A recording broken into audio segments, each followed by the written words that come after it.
What's up guys, it's your boy PHILLJAY. Today I'm going to teach you 3 cool ways on how to sidechain. I've got a nice little very short demo song here. It's a banger, you know, like listen to that. But I feel like my kicks are knocking, but the bass sound is in the way. I need to sidechain to get that bass to get a little quieter so my kick and my snare can really punch through the mix and hit you in the gut. So how do I do that? Now, there are 3 ways I know in FL Studio. I'm going to teach them to you right now. So I'm going to start with the first way. If you can see right here, I've got volume automation going on.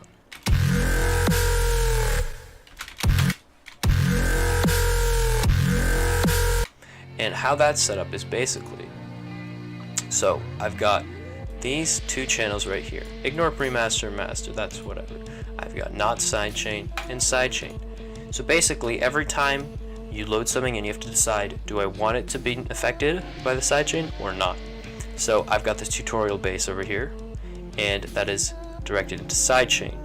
And then over here I've got Fruity Stereo Enhancer, which I actually am automating the volume of. As you can see, if I move this over here and I press play here, oh man, so right here, there it is, and I'm gonna press play and you can see that the volume is being automated so that everything that's running there would get quieter. So in this case I only have the bass, but if I were to add maybe some I don't know, let me get a crash. So let's say I've got a crash going on here. I'm also gonna do it as red because it's a drum. So I've got the crash. So right now it's not sidechain, hear that? But if I were to route it into sidechain, it does get quieter. Anyways, that's the first way to do it. Volume automation. Let's go with pros and cons. Pro, really good control. You basically could exactly paint how you want it to sidechain. Perfect. Cons, it's a little tedious to be placing this, but it's up to you. I've seen people do it, and if you get used to it, I'm sure it's not that much of an issue. On the second way, and this is the way I used to do it, is by using a sample trigger. So right here in this pattern, I've got 2 very short sounds, if I just let them be played, microscopically short, and these 2 sounds are running into my sidechain bus. So how you do this is basically you right click on the sidechain bus and hit sidechain to this track. Boom, there you go. And it sends like an invisible signal that FL Studio can read and know that's being sidechained. And then I have a Fruity limiter here set to the compression setting. And over here I can pick what I want to get a sidechain by.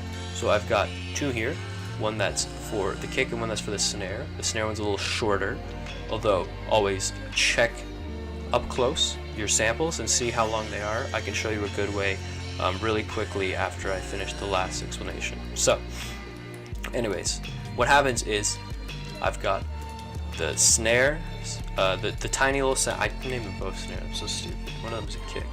Okay, so I've got one running, then both running here, sidechained, and then each of these set up to receive sidechain from a different one. And what ends up happening is I'm gonna have these over here. Hit play.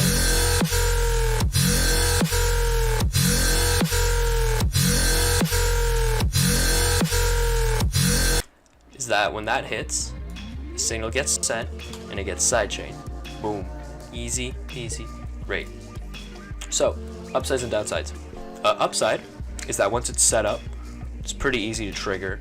It's no dragging and dropping. It's literally, you place it down like you place drums, just through MIDI, super easy. That's an upside. Downside is it offers less control than the other 2 methods I'm going to show you. And each one that you create takes up a channel. And another annoying thing is, okay, so check this out. So kick right now is routed to kick. Okay, that makes sense. But if I move tutorial bass like up, suddenly this is it's attached to the tutorial bass, not the kick.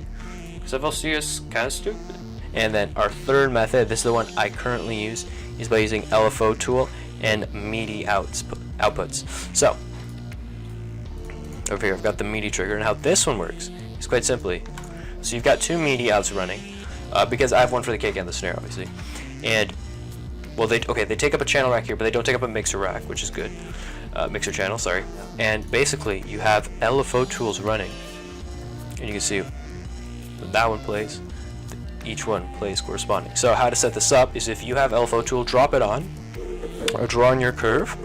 Make sure the first point is at the very max, because what will end up happening is it'll cycle through once, and then since the point's at 0, just be no volume. So you have to keep that a max. Turn on a bit of smoothing, and then you turn on the MIDI mode to envelope, which means the MIDI's gonna hit and it's gonna go through once. And then you set the input ports to what they are respectively. So I have the kick running to port 0, so I have the kick, like LFO tool sidechain, getting it from port 0, and then the snare running from port 1, and then the snare LFO tool sidechain running through port 1, and Bob's your uncle, and works. And yeah, that's the one I use. Gives you the most control, I believe, and that's how I do it personally. If there's any other methods, let me know. I'm always down to try new things, but the LFO tool method has been doing me pretty well for a while now. Anyways, thanks for watching. Make sure to subscribe. You know, follow me on SoundCloud. Follow me on Twitter, actually. I'm going to be using that a lot more. That was my New Year's resolution. And that's about it. See you guys later. Peace out.